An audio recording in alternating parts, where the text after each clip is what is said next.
Dini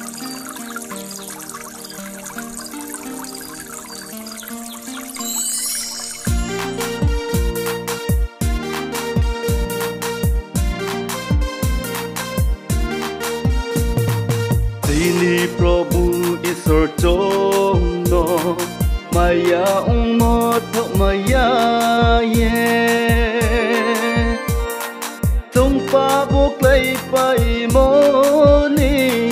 Jisun Ding Tung No Ti Ko Ha Hallelujah Men Prabhu Noi Ni Maya Rong Li Se Ang deng papang ni tang ya no nung le ang non thang ti ha pa pro thuy yao nay clay mo no nung se ti ni so slay thuy ha tao le ang si ha o pro bu nung ano maya mo no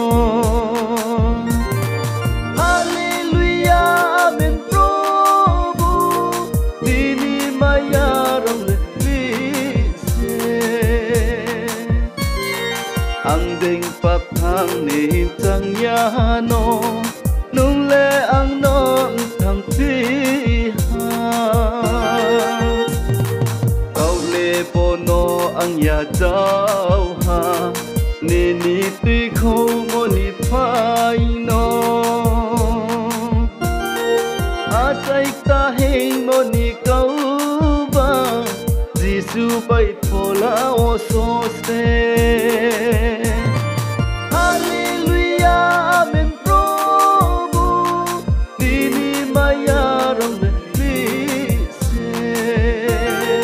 Ang deng papang ni tang ya no nung le ang non thang phi ha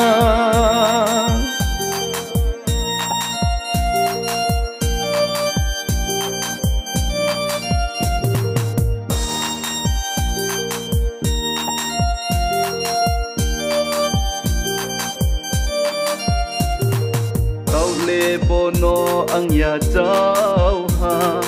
ni ni ti khâu mo ni phai no a chai ta heng mo ni kau ba Giêsu bay po la o so se Hallelujah amen Prabhu dini maya rong li se Ang deng papang ni tang ya no nung le ang non thang phi ha Ang deng papang ni tang ya no